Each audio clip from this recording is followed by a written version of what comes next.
The number one threat to our nation right now is our debt. Strong start, except the bill he just passed adds another $2 to $5 trillion to it. So either he's lying or he's treating the debt like climate change. Only scary when someone else is president. Shake with your right hand, but hold a rock in your left. Y'all remember Frank Underwood, the conniving Southern schemer from House of Cards? Yeah?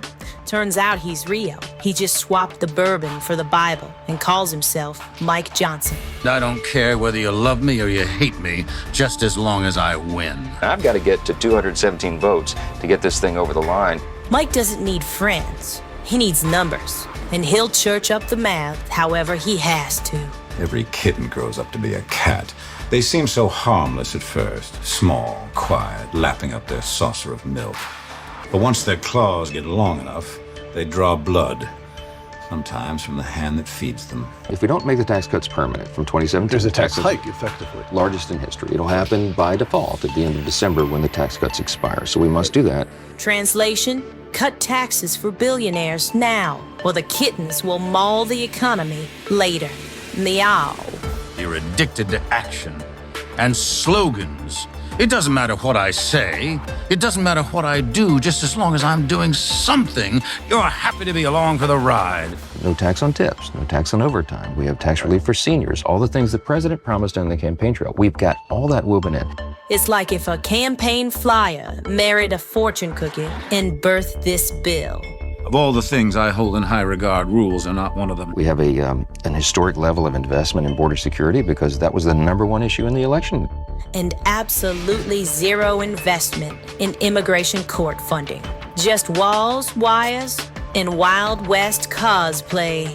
Money is the McMansion in Sarasota that starts falling apart after 10 years. Power is the old stone building that stands for centuries. We have a big investment in our military-industrial base. Why? Because we're in a very dangerous time, and China and others are our competitors. Well, Raytheon stockholders just climaxed and lit a cigar with a Ukrainian flag.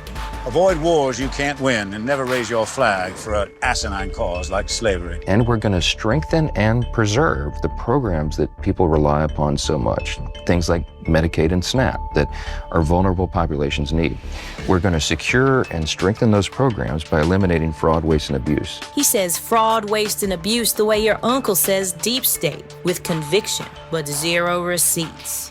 The nature of promises, Linda, is that they remain immune to changing circumstances. There has never been a legislative body in the history of mankind that's delivered $1.6 trillion in savings. Siri, define bullshit with a straight face. There's only being in and then being out.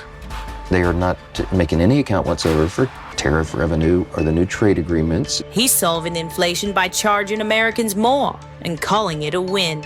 Genius. When you're fresh meat, kill and throw them something fresher.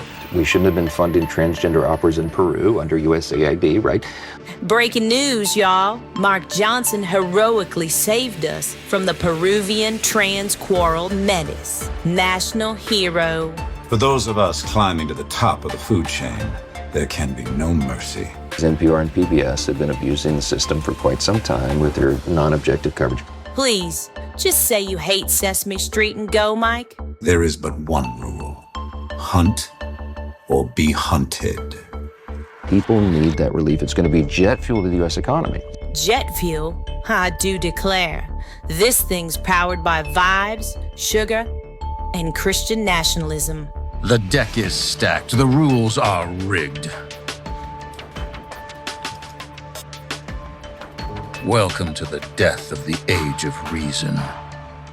Mike Johnson, soft voice, hard cuts, zero chill. Frank would be proud. Too bad he's canceled. Maybe Mike's next.